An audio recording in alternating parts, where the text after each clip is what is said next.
Tema 2. Aristóteles. Apartado primero. Vida y obra. Aristóteles vivió durante el siglo IV a.C. Él nació en el seno de una familia aristocrática de médicos. Así, además de recibir la formación general de los griegos acomodados, también recibió la educación especial de los médicos, donde descubrió su gran interés por la biología. Más tarde se trasladó a Atenas y ingresó en la Academia de Platón, donde vivió durante 20 años. Primero como alumno y más tarde como maestro. Mientras tanto, Filipo II de Macedonia inició unas campañas militares que se ganaron el odio entre todos los griegos, acontecimiento que obligó a Aristóteles a abandonar Atenas y iniciar una época de peregrinaje. Durante estos años, el filósofo se dedicó al estudio de las ciencias naturales, observando y catalogando plantas, animales y fenómenos meteorológicos. Poco después, fue llamado para ser el maestro del futuro Alejandro el Grande. Durante 3 años estuvo enseñándolo, sin embargo, no consiguió influir mucho en su pensamiento político.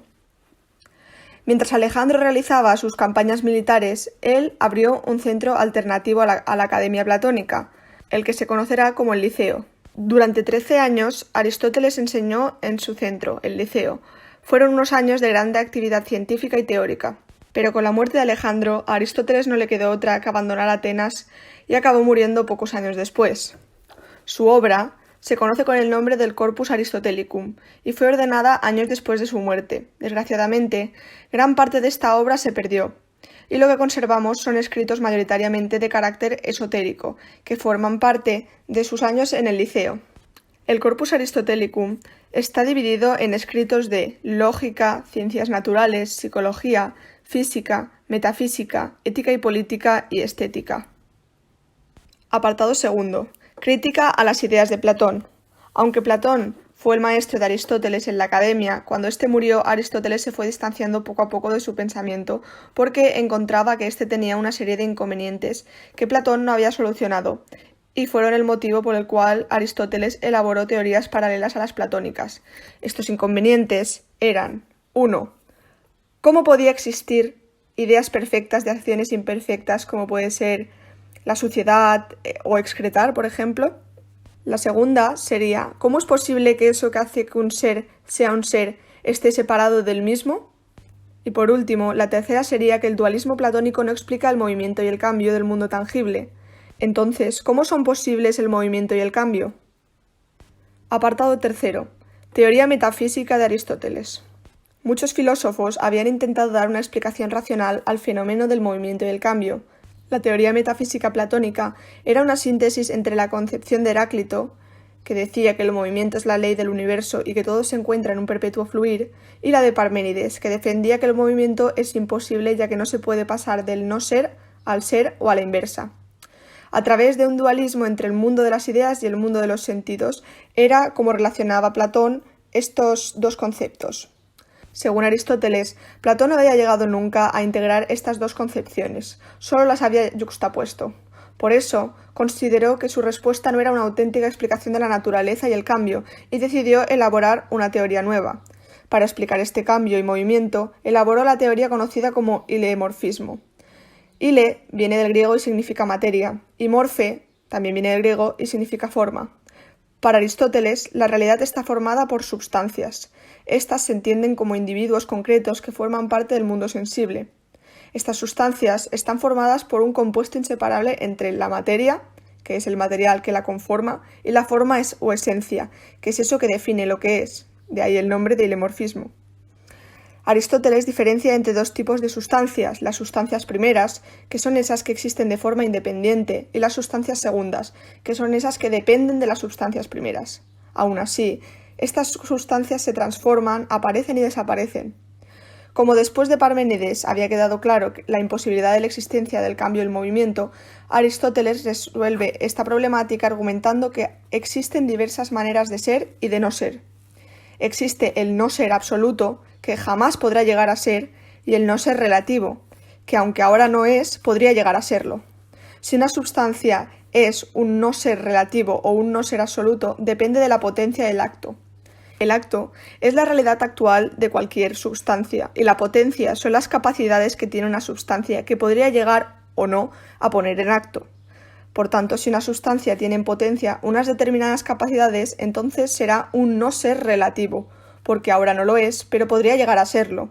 En cambio, si la sustancia no tiene en potencia esas capacidades, será un no ser absoluto, porque jamás podrá llegar a tener esas capacidades.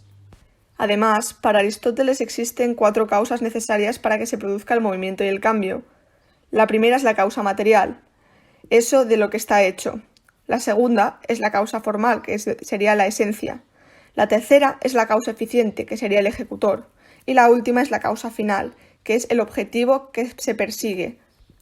Así pues, la metafísica aristotélica es de carácter teleológico, porque para él todo fenómeno responde a un objetivo final, en este caso, una causa final.